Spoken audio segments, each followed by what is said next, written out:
Good afternoon. My name is John Falchicchio, and I am the Acting Deputy Mayor for Planning and Economic Development.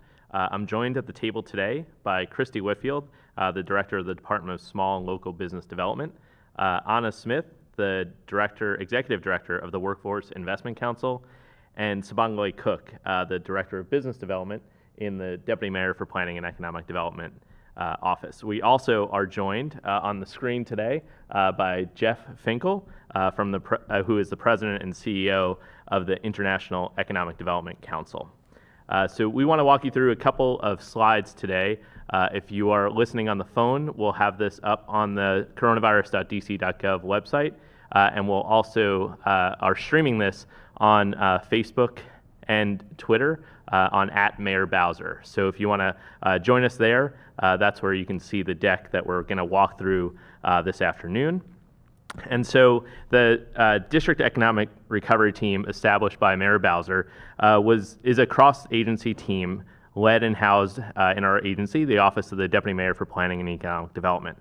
As a team, we want to prepare district to effectively to take on the following tasks: assess federal programs, coordinate DC government agencies in order to accelerate, adjust, and create local programs and policies to support economic recovery, leverage data and analysis to inform strategy and program and policy development, as well as beginning some of the longer-term plans in order for us to restart the district's economy.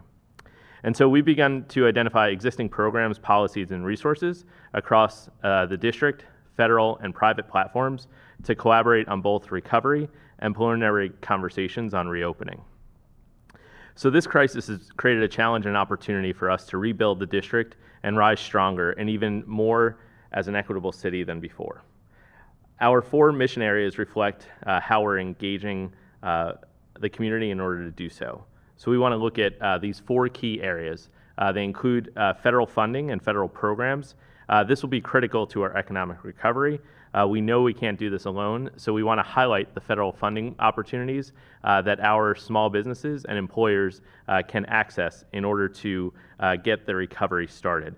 So many of our agencies are working with federal partners to help monitor the resources and programs that are specific to businesses, workforce, housing, and other issues relevant to our economic recovery.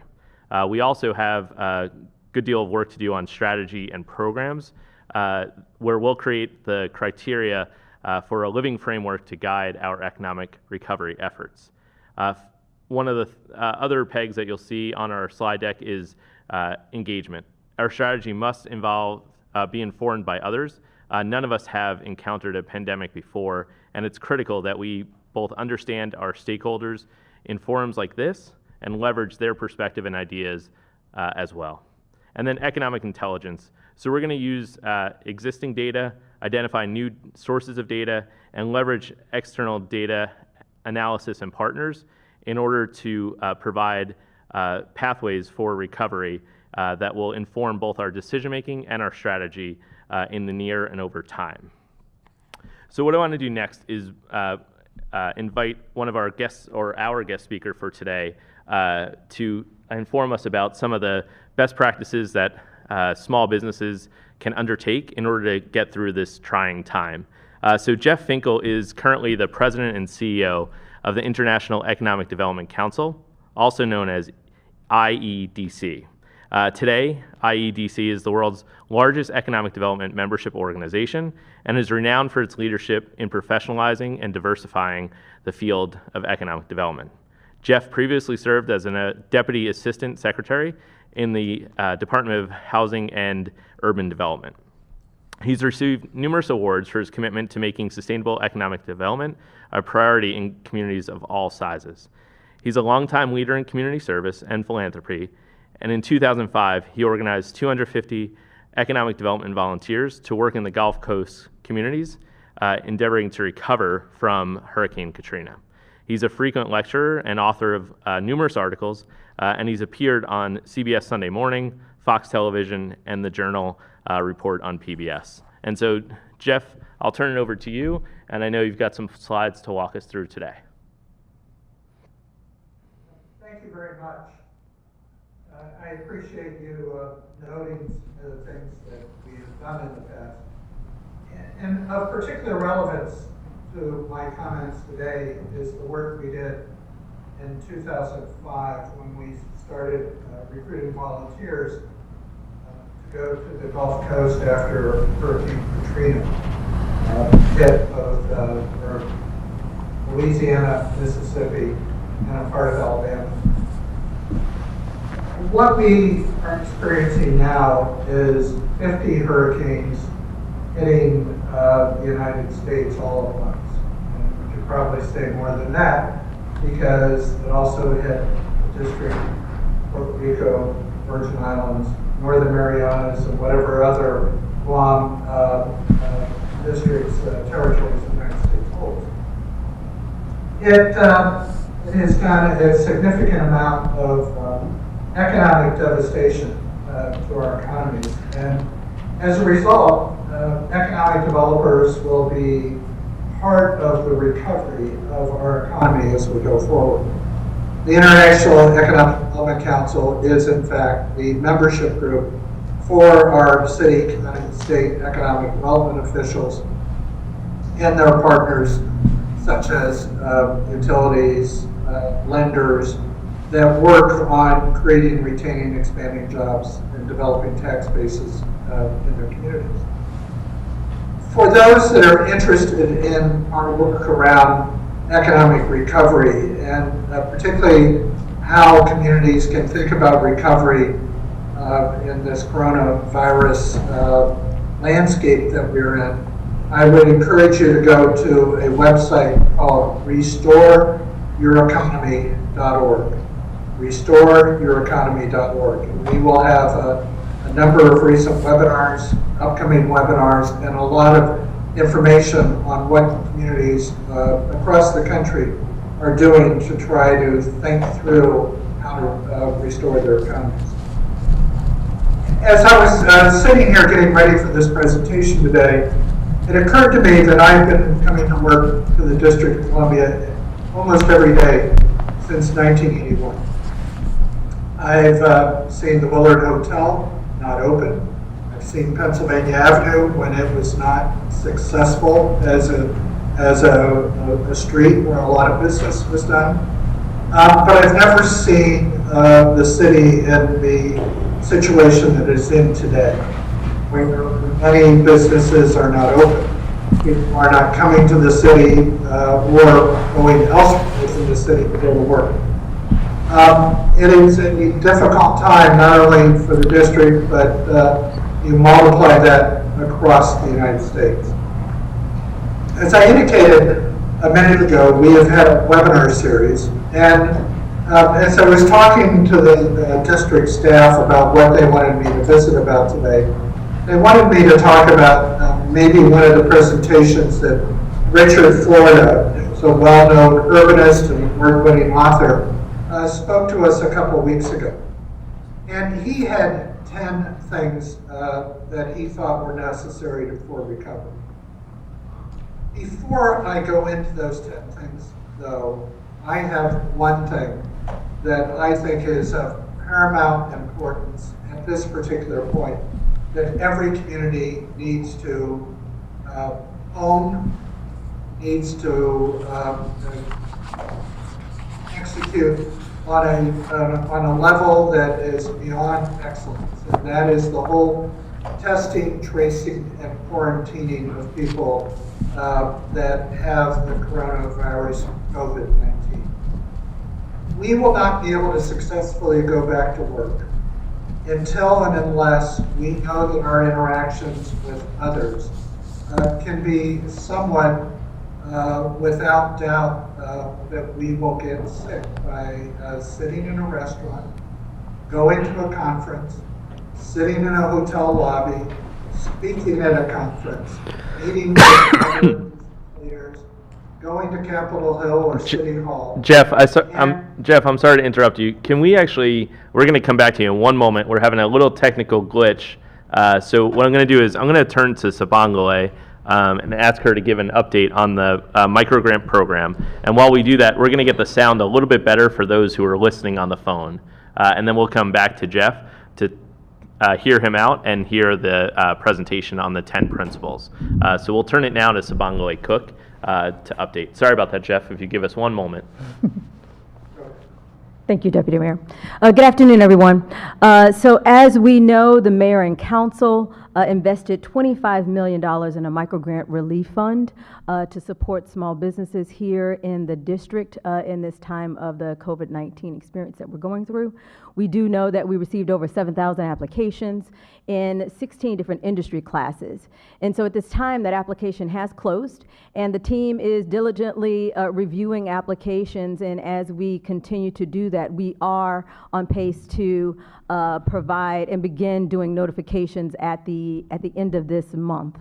And so that has been our communication. Feel free, if you do have questions and you'd like to inquire, go to the coronavirus.dc.gov website. Under business, there is an email where you can feel free to shoot us any kind of questions that you might have.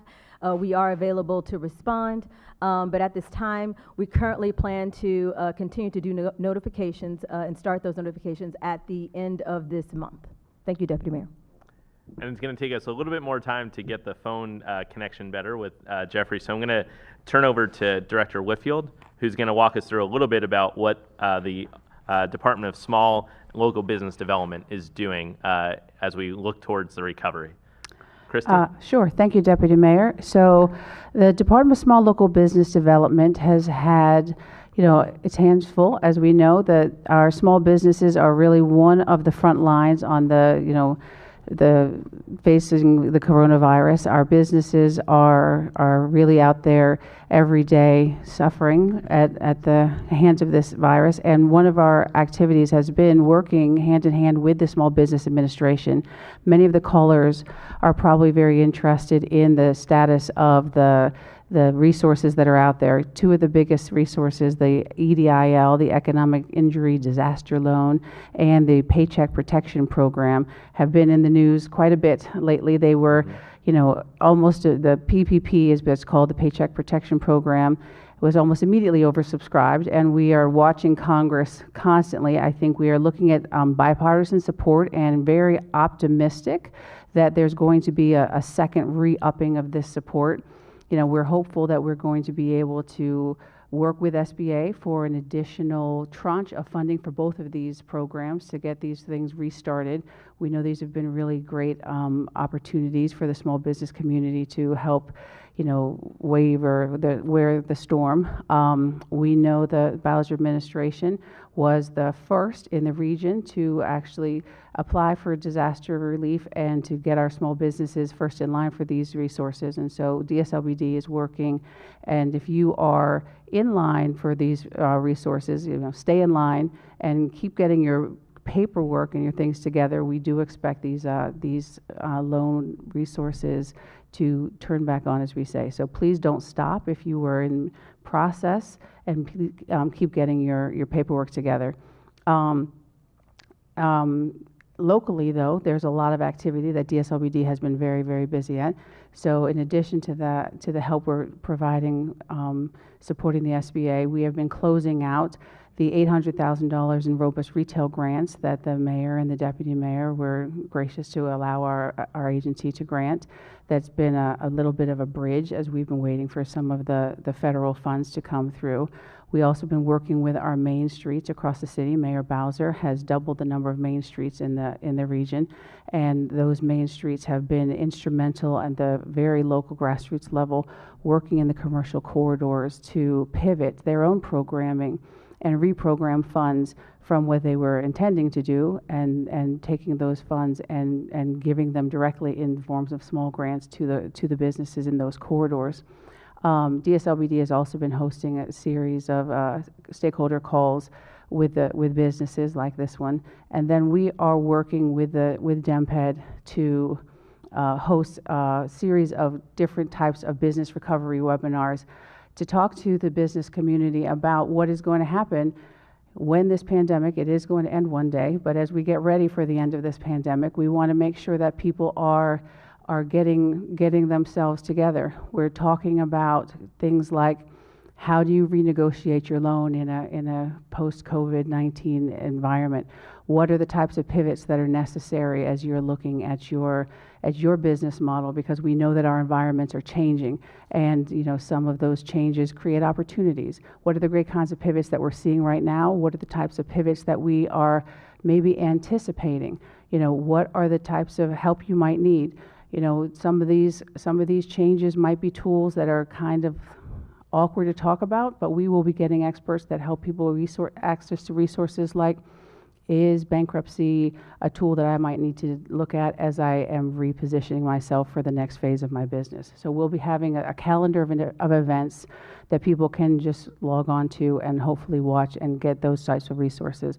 We're also reminding people that now is the time to really reach out to your lenders, to your different partners, to ask about accommodations, because we know that there are a lot of resources out there, and we know that lenders are having a level of patience. If you can say you've got a COVID-19 issue, to maybe get some relief, to maybe get some patience, to maybe get a few months of debt forgiveness, you have to ask. You have to call and you have to ask. And we want to remind people, because sometimes you might not think that it's just as easy as a phone call. Sometimes it actually is. We want to make sure that people are turning over every single leaf. We're also working to find other resources. There are a series of grant resources, and we are hunting those resources down. They're outside of government, and we're filing those resources up onto the coronavirus.dc.gov. So we are making sure that if you have a need, that we're trying to find what those needs can be, and we want to work with you. So thank you. Thank you, Director Whitfield. So just for our listeners' awareness, so the economic injury disaster loans and the emergency loan advance are both programs that are administered directly by the SBA. That's correct. And then for the Paycheck Protection Program, that's administered. The Paycheck Protection Program are administered by SBA certified lenders. So if you have a relationship with a lender, your banker is the one that makes those loans. And so if you don't have a relationship with a lender, on the SBA website there are lists of approved lenders that could work with you for those loans. So okay. The lenders themselves do the payroll protection loans, and the SBA directly does those other resources. Fantastic. And then we're going to go back to Jeff Finkle again in just one moment. And so he shared a website. I know we were having a little bit of trouble with the sound, so we're going to try to go back to Jeff in one moment. But the website that he shared was restoreyoureconomy.org, which is a good place to see resources that are available to small businesses and others as they think through the recovery. So let's try to go back to Jeff now to see, Jeff, if you can go to where you were in the presentation. We'll put on the screen the 10 guiding principles for economic resilience. If you want to start there, we'll make sure that folks can hear. But if you want to kick it off from there, your first slide is up on the screen now. Great. Can you hear me now better? I think so. If you can keep going, it'll give us a chance to hear back from the people on the telephone. Thank you.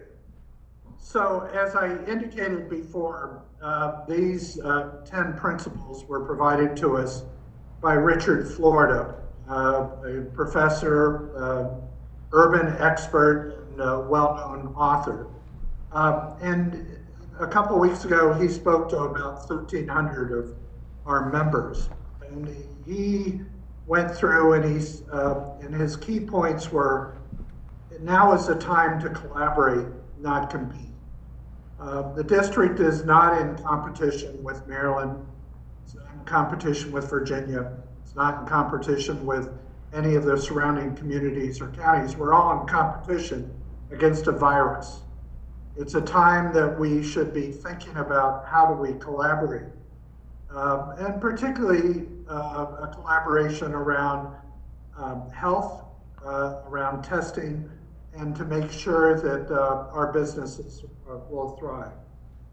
The second thing he spoke about is what type of economy do we want in the future? And we talked about the whole issue of diversification. We need to think about what's going on with our big firms, what's going on with our small firms. The district is probably more vulnerable in some ways because of its reliance on tourism and large meetings. So we have to, at this particular time, think about both how do we resurrect those businesses, but how do we think about diversifying the economy so in the future, if there is a episode like this again, or some other episode that interrupts our tourism-based economy, how do we survive in a better place? Third, healthcare and public health are economic development at this particular time. We're not going to be able to reopen our shops. We're not going to be able to go to our restaurants. We're not going to be able to hold large meetings unless we know that there is an environment that is somewhat virus-free and a healthcare system that is able to take care of us should we in fact get the coronavirus or COVID-19. We also need to think about, as a nation, this is probably not as much a Washington, D.C. issue, do we have the ability to provide our healthcare staff the appropriate protections, PPE? Do we have the ability to get ventilators and pharmaceuticals, and not necessarily with a supply chain that wraps around the world? We need a supply chain that is based here. If the district is part of that supply chain, more be it. But I think of that more as in manufacturing areas where the district is not as strong. Rural communities must regionally plan to build more robust economies. I frankly think that some people will think about less density, and we may lose some population to more rural places as a result of this experience that we've just had. We need to ensure that we have a safety net. We need to have a safety net for employees who have lost their jobs. We need to think about health care for people who no longer have insurance. We need to think about a safety net for people that have businesses that are struggling at this particular point in time. And the presentations we just heard over the last few minutes gives us a generally good idea that the district is thinking along those lines. We need to have skill investments that must be accelerated and inclusive. It's a time to explore the future of energy and ways of shifting energy. We now have seen the oil industry's market fall completely out of the sky. It was somebody said on NPR in the last couple of days, a 55-gallon barrel, which typically would hold crude oil, is probably an empty barrel worth more than a barrel full of crude oil. So how do we reinvent our economy in a way that we are not necessarily reliant on fossil fuels? Do we have the ability to go into airports, train stations, bus stations, in a way that we don't get ill or walk away with a virus? So are our airports and transit hubs pandemic proof? And I think what we're going to see as a result of our recent experience is we're going to be preparing for more remote work. And what does that mean to the real estate industry? What does that mean to shopping centers? What does that mean to office buildings? And we may have to be thinking through how does cities survive if more and more businesses go remote? So those were the major points that Richard Florida raised.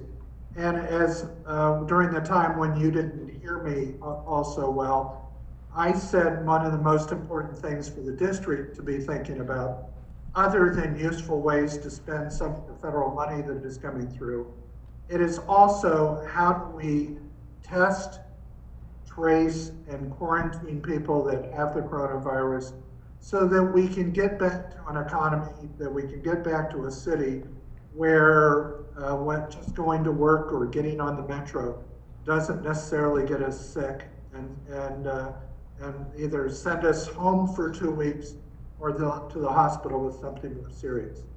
I want to commend the district for the work that they're attempting to do on helping our businesses and our citizens get back to work and reopen as soon as practical. Thank you.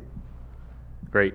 And Jeff, we want to thank you for joining us. I think we're going to ask you to stay, if we can, technologically keep you connected. When we open it up for questions, we'll see if we can have you take a few questions as well.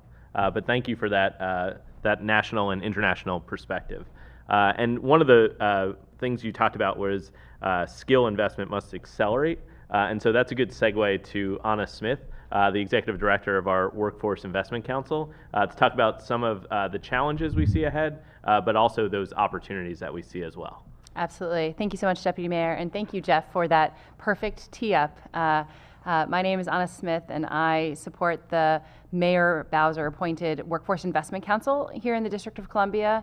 It's predominantly led by members of our private sector, business leaders who too are struggling with many of the same challenges Director Whitfield spoke about, but also comprising of community organization representatives and government officials.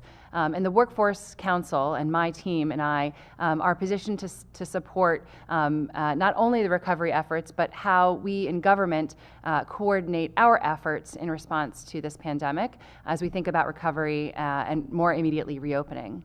And so we think about it in a number of ways. And for those of you less familiar with the workforce system, a lot of the coordination happens through our American Job Centers. And so a core partner of ours is the Department of Employment Services, who is currently providing a lot of support for those seeking unemployment insurance benefits. I want to commend my colleagues for all of the resources they're putting out there.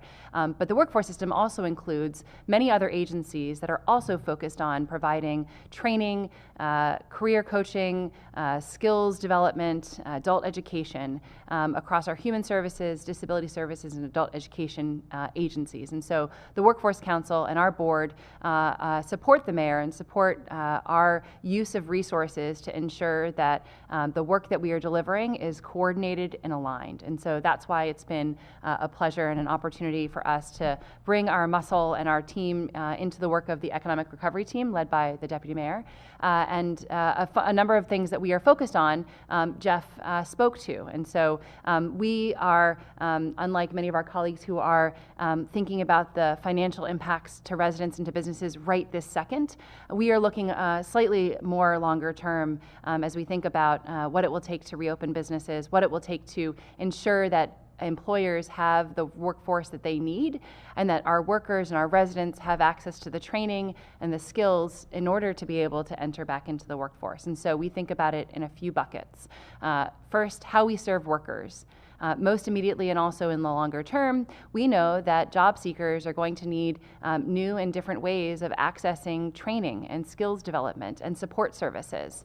As we think about the need to access those remotely, how we provide training, provide access to technology, and provide the resources needed to be able to engage in job search, in interviews and assessments. We're working very closely with our partners to assess what resources we might want to ensure are readily available and at scale.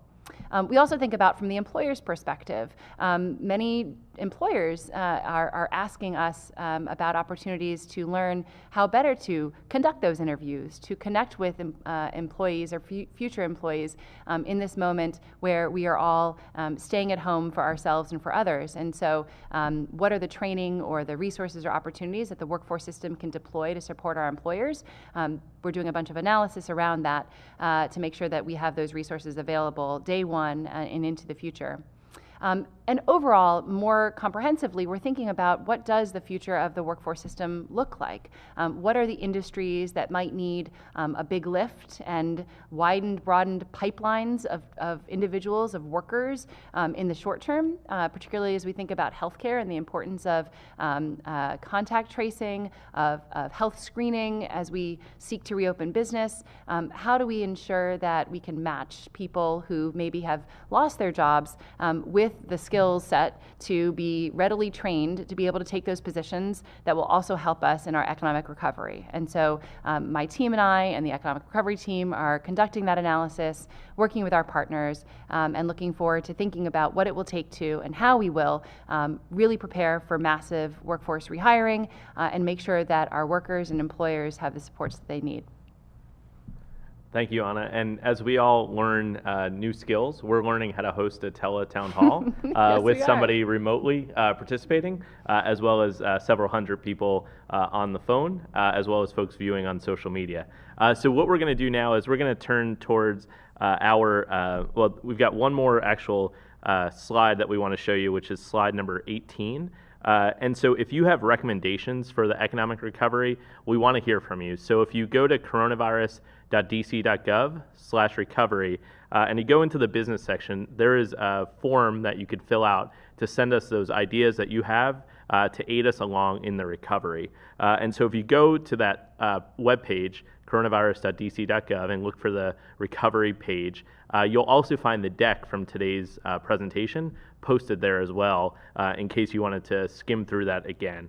And so this is the portion where we start opening it up towards to questions. And so if you do have a question, you could press 0 now, and you can be queued in, put in the queue for a question. And so I want to also just reiterate the website that Jeff had shared, which is restoreyoureconomy.org. And then the other site, the district government site, which is coronavirus.dc.gov. It has all the resources for businesses as well as individuals as we think through recovery. And so I'm going to look to the team now to see if we have folks queued up for calls. All right. Okay, and the first caller is? Okay, great. So we have Kathy from the Restaurant Association. Kathy, can you hear us?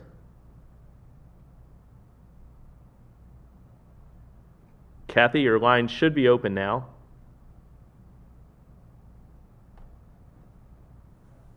Okay. All right, we'll try. We had queued up to start us off on the question portion. We had Kathy, Kim, and Erica. And let's see if Kim is your line open or Erica. Okay. If not, what we'll do is we'll go to the first caller. Yes, hi, this is Kim. Oh, Kim, how are you? This is Kim from Think Local First Hi. DC, correct? Yes. All right, I great. have You a have the floor. situation. Okay. I am employed in DC full-time. I am also a sole proprietor. I own an Airbnb and a DC rental condo with a business license. I applied for unemployment because I was told as a sole proprietor or a gig worker I could do so. I applied, and Department of Employment Services filed a claim against my current employer where I am employed, which highly annoyed my HR director. I want to know, how do sole proprietors of Airbnb properties that have zero business now because of the travel ban, and property owners that rent condos have no business because I rent to graduate students, and the graduate students have left DC and gone home. So as a sole proprietor, I have no income because I have no guests or tenants. How do I apply to the CARES Act? Fantastic. That's a really good question, and I know a lot of individuals in the district are having that same question, so we appreciate that. One, directly, you can email PUA@dc.gov. So the P stands for Pandemic Unemployment Assistance, right? So it's PUA@dc.gov. What that will do is it'll put you into the queue for when the system is able to process that kind of claim, that you'll get notification for it. And so what we'll ask you to do is email PUA@dc.gov, and that will get you that information, get you registered for when that is open. And then the other thing I just want everybody to note is that tomorrow at the mayor's 11 a.m. briefing, she'll be joined by the director of the Department of Employment Services to talk through where we are with unemployment claims and where we are with benefits as well. So to your question, I know a lot of folks have questions about unemployment, and we will have a briefing tomorrow at 11 a.m. You'll be able to join by watching on Channel 16 or on Facebook or Twitter, and our social media platforms will have that, and we'll look to hear from the director about more on where we are with unemployment insurance, because I know that's a pressing topic. So, and now we'll go to our next caller, who is Margie. Margie, your line should be open. Yes, hi. I did not understand. I own Zenith Gallery and I've been in business in this town for 42 years, and I applied for the grant with the city. And when are we going to hear? Sure. So, Sabangwe, you want to answer that one? Yeah, sure. Hi, Margie. So we are in line and on pace to begin doing notification at the end of this month. So you should be hearing something from us by the end of this month. Great. And Sabangwe, tell us too, so we opened up the grant application process. When did we open that up? That was, what was that? I think that was 3 weeks ago. We closed on the 1st, and we've begun we've begun review and are still doing review. As you all know, we have received over 7,000 applications. So we do still plan to make notifications at the end of the month, but I just forgot the date that we opened up the Oh, no problem. I was just, so we stood up that process in... Pretty quick, in 5 days. Yeah, pretty quick. And we want to make sure we understand how stressful of a time this is for everyone, and we are working as quickly as we can to review those applications, to evaluate them, and then, like we said, we've made a commitment to get that closed out this month, yes. And we'll make sure we make those awards this month. Absolutely. Great. Margie, so look to hear from us very soon. Great. And the email address, too, for folks with questions about grants? Yeah, you will see the email address on the coronavirus.dc.gov website, but you can always email us at dmped.relief@dc.gov. Thank you. Next up is Kevin. Kevin, you've got a question for us. Your line should be open. Yes, hello. My name is Kevin. I understand that COVID-19 has thrown us into a bit of a recession, and I just want to know, how bad is the recession going to be thus far, and how realistic is it for us to open up on May the 19th or the middle of May, and is that a realistic goal? Sure. Thank you for the question. So we are currently assessing that, and one of the key markers that you can monitor is the number of new cases that are reported each day. And so what we need to see in order to have a safe opening is a decline in the number of cases over a 14-day period. And so currently we haven't seen a steady decline, but we would need to see that over a 14-day period. In terms of where we are on the economy and our financial forecast, we're actually going to do a briefing on Friday about that, because that is when the Chief Financial Officer for the District of Columbia will release the financial forecast. So April 24th was the date that we set some time ago when this all started, and when we wanted to know exactly what the impact would be on our economy and on the district government revenue. And so on Friday, we'll have more information about our financial forecast for the district. So thank you for that question, and we'll have more information later this week.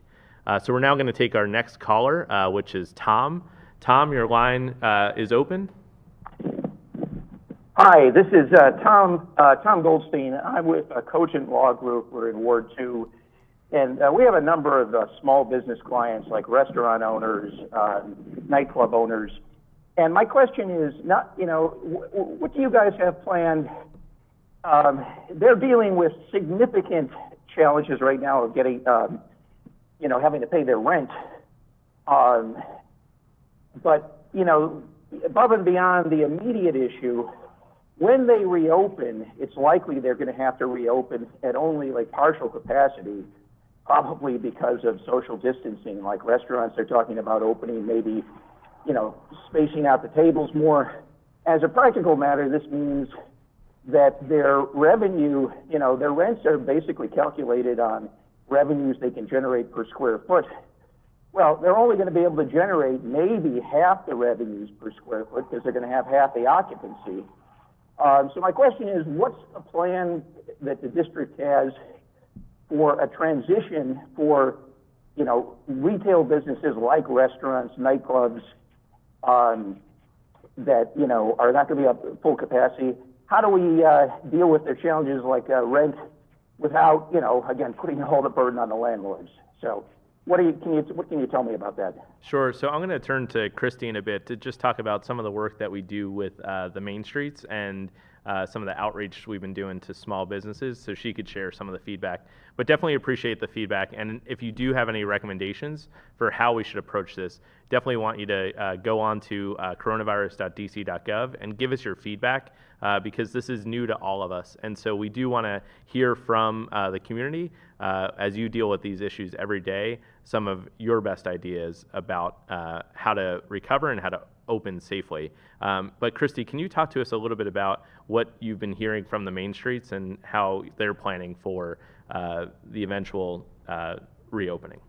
Well, I think the caller brings up one of the most important questions, which is that we are all wondering what the new normal is going to be, and we're trying to figure that out, piece by piece. The short answer is we don't have the full picture because there are a lot of things that we don't know. At the Main Street level, we are talking to businesses about, what do these pivots look like, and how are we going to try and, prepare and be creative. We know that entrepreneurs are problem solvers, and we're trying to figure out how are we going to be able to, bridge that gap. But we also know, to the caller's point, that, value is set on the amount of income that you can bring in. And there are some places where the lines are not going to cross, and we're going to have to be able to find creative ways to have that conversation. That's a lot of what the dirt is there for. And we want to make sure that as we're planning this recovery, that we are weaving conversations around equity and parity and fairness. I think these are the values that Mayor Bowser is instilling into the DIRT team, and that is the reason that the small business voice is an important part of that conversation. Great. And I do want to, before we go to our next question, I do want to turn to the line because we have with us Director Morris Hughes from the Department of Employment Services, just to give us an update on the previous question. Director, are you with us? I am. First of all, you did a fabulous job answering, spoken like a true pro. The guidance that you gave was absolutely correct.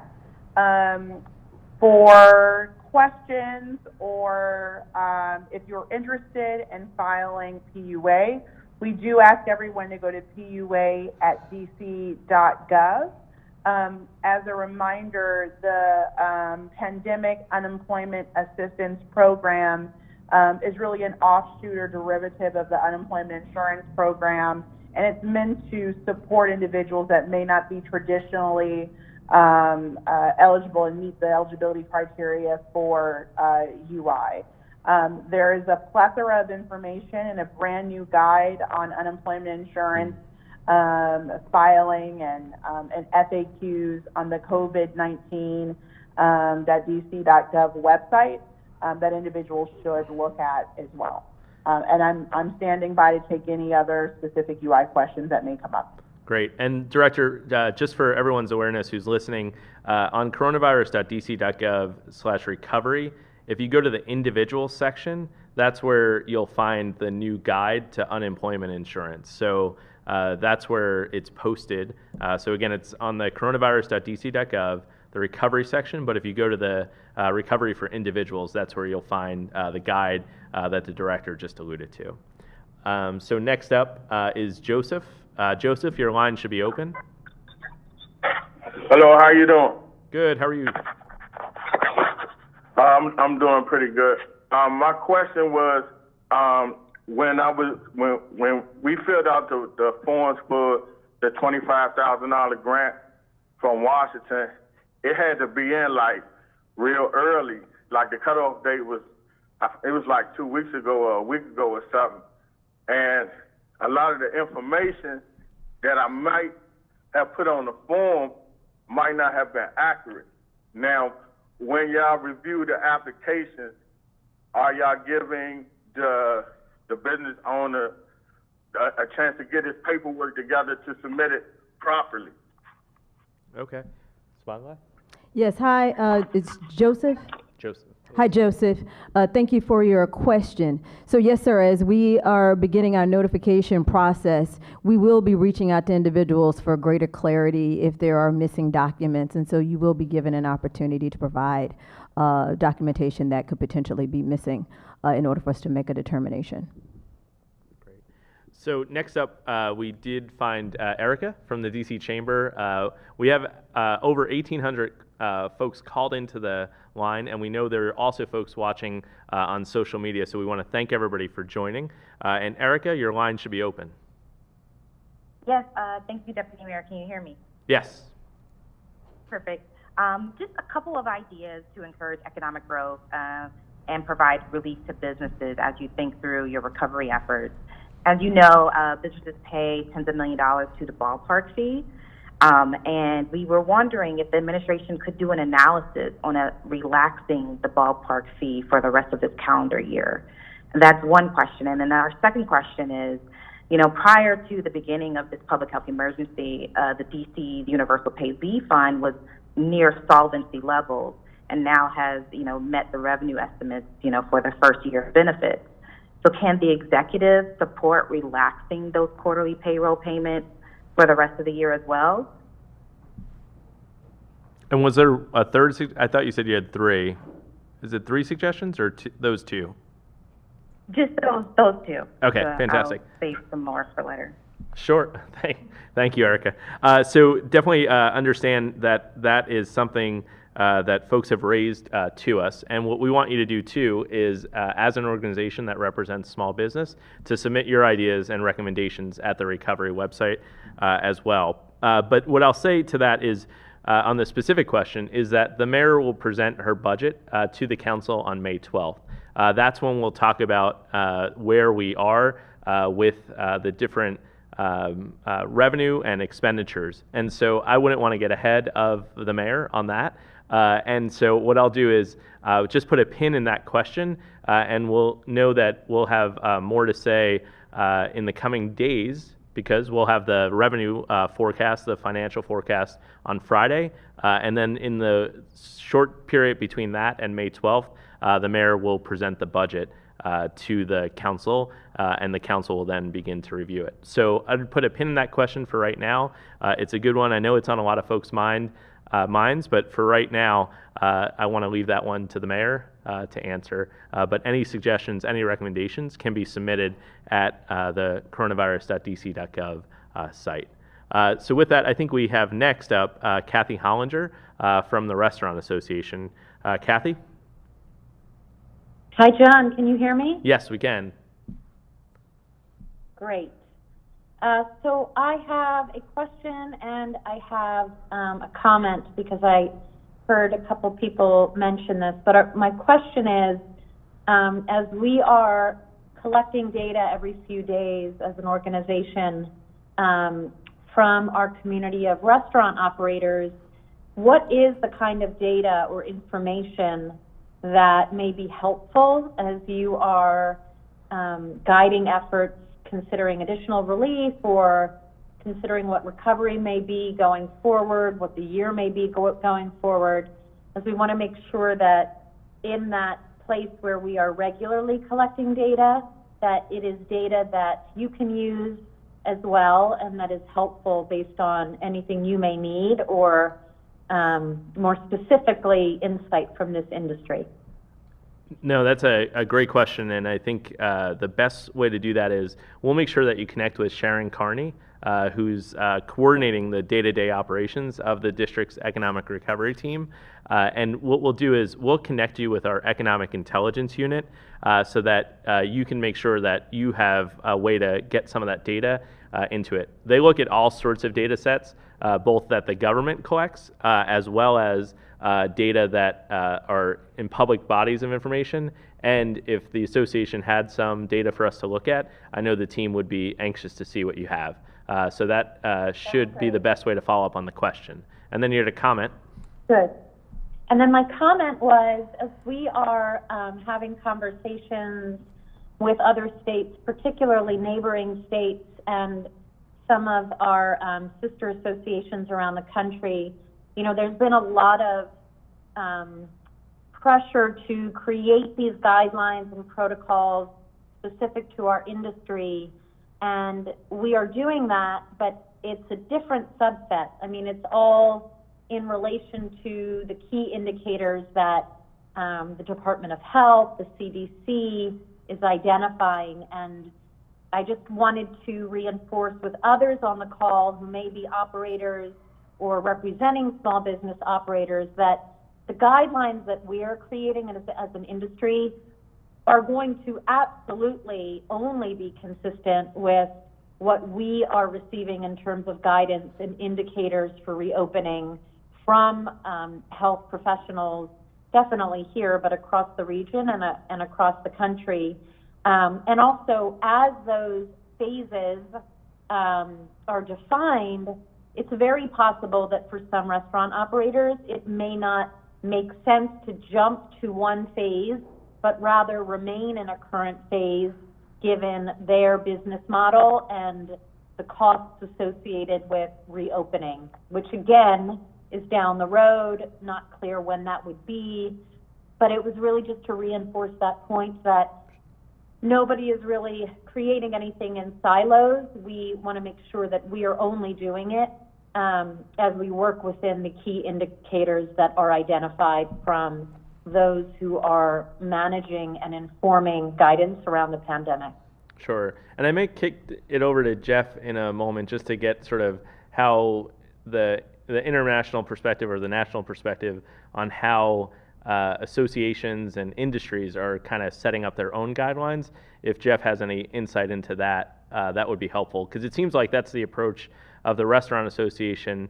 And Kathy, can you tell us too, how many kind of, when you look at your data as well, what do you see in terms of impact right now in terms of how many operators are still operating in the restricted state and how many have closed completely? Can you talk us through that a little bit? Yeah, sure. So it's interesting, it's been pretty consistent since, I believe it was March 11th, but it's been fairly consistent, very, very little change.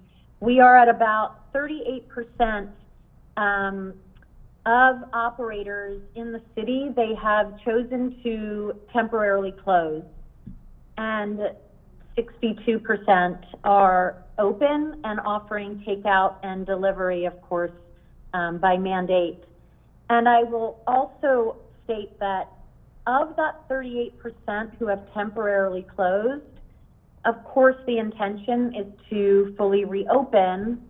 It's just that may be staggered, of course, recognizing that there's a percentage that may choose that it's not sustainable. But there is also a very small percentage within that 38% who are reopening to offer this modified takeout and delivery only. They took a few weeks to figure out how they can rethink their business plan to be able to support what they need to push out the services that are only required or allowed currently.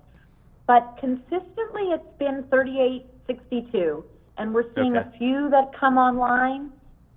We are seeing less choosing to close who are currently opened in a modified status. They have somewhat found a way to operate in a modified fashion, but that is not suggesting at all that it is easy, and they are probably only bringing in 20% at best,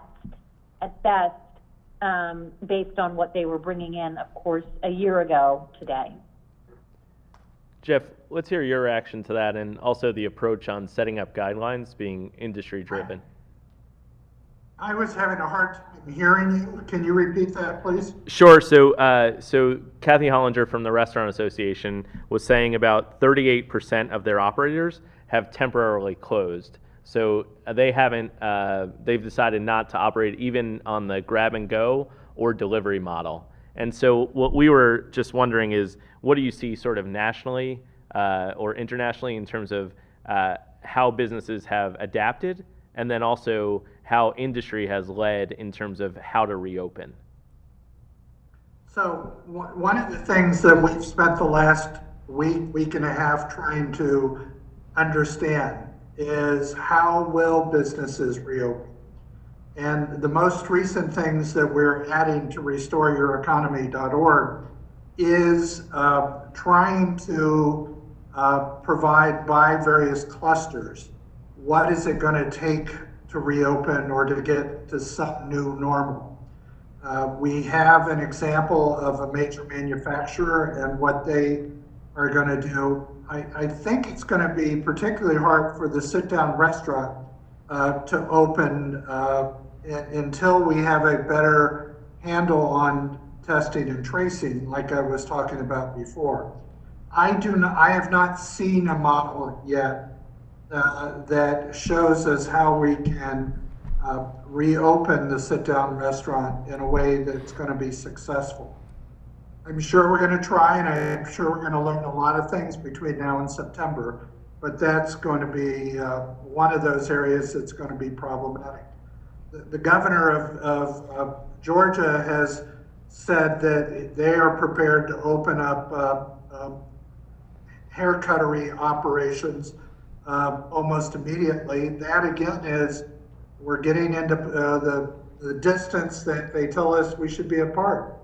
How are we going to open those up? I do want to add one other thing. It was mentioned earlier, the hope that there would be some additional money for the payroll protection program. The Congress and the administration have agreed today for $484 billion. 321 of that will be for the payroll protection plan, and of that, 60 billion is set aside for underbanked businesses, some of which obviously would be east of the river in the District of Columbia and maybe other places in the district. I appreciate that. And also, Kathy, if you're still on, is Kathy still with us? Yes, I am. We'll make sure that you and Jeff connect as well, just so that we make sure that the perspectives are shared both ways. So we'll make sure we do that. Great, I'd love that. Great. And then I also want to point folks to, we're going to take one last question, but I also want to point folks to a resource that has been on the reading list of folks in the Bowser administration, and that is it's from Johns Hopkins University, from the School of Public Health, and it's the Public Health Principles for a Phased Reopening During COVID-19 Guidance for Governors. As you know, in emergency response, we act as a state, and so in this instance, the mayor is reading it in her role as the mayor, county executive, and governor. And so that is one resource that folks should look at. Again, it's the Public Health Principles for a Phased Reopening During COVID-19 Guidance for Governors from Johns Hopkins. Why don't we go to Pam for the last question? Pam, your line should be open. Hi, yeah. I have a question about the PPP. Is anybody there thinking that something is going to happen, that there's going to be a change because so many restaurants are closed and so many businesses are closed past June 30th? Is there any hope that that will be changed when you can get loan forgiveness for that? There is, we know there is a hope that there's going to be an ability to extend that deadline.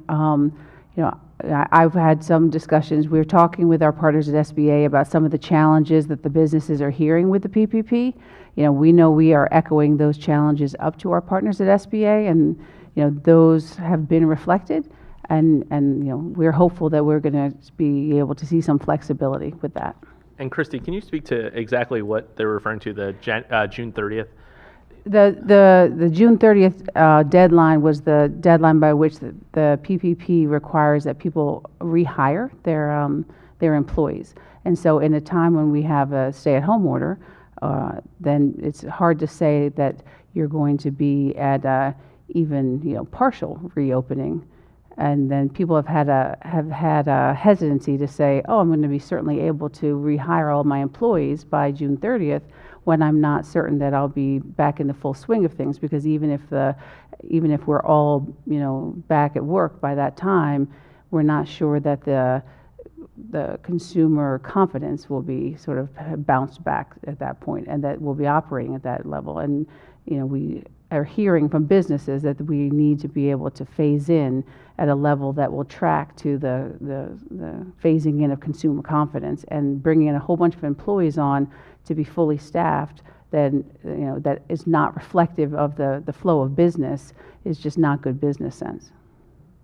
Well, thank you for that. And I know there are still going to be a lot of questions about PPP as well as the economic injury disaster loans. And so we'll continue to make sure that we do outreach to the community. And as we see changes, make sure that we alert our business community as well. So you have our commitment on that. And so I just want to thank Jeff for joining us, Christy, Anna, and Sabangle. Thank you for being with us here today. We're going to wrap up this hour-long telephone town hall, and thank you all for joining. I know we had some technical difficulties, but just like we will with the pandemic, we'll get through it. And we want to make sure that we have given as much information as possible. And so just one last time, we'll give the website. Jeff mentioned his website that he's been working on and putting information, RestoreYourEconomy.org. And then all of the resources that we talked about today are posted on coronavirus.dc.gov. And if you look specifically in the recovery section, you'll see support for individuals as well as businesses. And just a programming note, tomorrow at 11 a.m., the mayor will be joined by Director Unique Morris-Hughes to talk about unemployment insurance and where we are with the implementation and activation of all the resources that we might have available on that program. So I also want to thank the Director Morris-Hughes, for joining us on the phone, and all of our callers who joined. We appreciate you joining, and we'll continue to work to keep you informed. Thanks, everyone.